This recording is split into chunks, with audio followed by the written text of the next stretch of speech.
As an exhibitor representative, you will have an exclusive access to Teams, which is a collaborative tool. Teams section can only be accessed via the web platform and is located at the top right-hand corner of the screen beside your personal profile. If it's your first time to activate your Teams, all you have to do is to add your team name, which is your company name, and that will allow you to get started and view this page. Any representative from your company should also be connected if they have already registered for the event. In here, any representatives will be able to review their meetings, take action in their inbound leads, company chat, manage their company booth, and export contacts in a collaborative environment. All the meetings among team members will be visible right into this calendar. You can also change the layout into listing view for easier access. And you'll exactly see who's meeting with which team member and the status of the meeting. You can also create a meeting on behalf of another colleague in this section. One of the most important thing or key feature of Teams is the inbound leads. Any users on the platform that interacted or has activity to anything that is linked to your company, so let it be any of your exhibitor representative, if you're sponsoring a session or you're speaking to any session, any interaction to your company will go directly to your inbound leads for you to review. There's going to be a tag indicating why the lead becomes your contact. Basically, inbound leads is classified as any views, interested in, has the meeting with, and has a connection with. The list that you can see right here is dynamic to each of the team members, so you would see a different iteration of the list. So it allows you to work on a personal basis and skip profiles that aren't for you to work on. What's interesting is now you can also add a note to the lead, which will allow your colleagues to collaborate more easily and share information about the lead before and during the event. You can even tag a colleague and they will receive a notification via email. You can also edit or delete a note over here.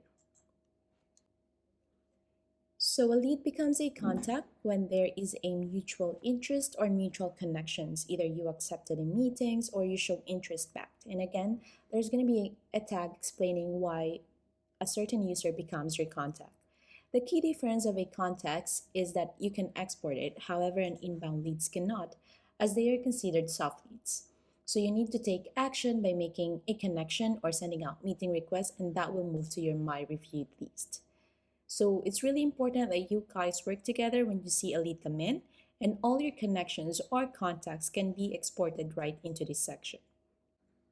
Also, all the accepted meetings that you and your team have established throughout the entire event can be exported right here.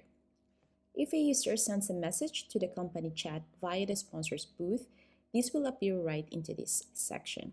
Any representative will be able to respond to this since you are responding on behalf of the company rather than as a representative, so it doesn't have to be the same person to reply each time. All the team members can be reviewed under Team Members section. The first user who logs in the team and activate the team's profile will automatically become an admin and the rest will become team members. The only difference is that as an admin, I can see a wheel icon into my colleague's profile to update their profile, manage their availability, and as an admin, I can also make another team member an admin by changing the role over here, so you can have multiple admins at the same time. In case you need to invite someone to be part of your team, you are allowed to do so by going to this section and just fill this out and give them the role that you wish to. And they will receive an email about the invite. One of the most important things to set up when you're activated your teams is your company profile. Make sure you upload a hero image, a logo in here, and fill this out a bit more, as the more information you can put in your virtual booth, the better, as there are more things for attendees to interact with and to check out. Make sure you update your profile for any changes, and lastly, when navigating on the platform, be sure to check your exhibitor booth by searching your company name at the top. From here, you'll be able to review all the data that you've inputted into your company profile. As you can see, it's all nicely linked together. Also, attendees will be able to see the chat feature in your company booth once your Teams is activated. These will also give you an idea of what other users can see and can interact with when they visit your booth. And again, you can always make any changes on your company profile at any time through Teams.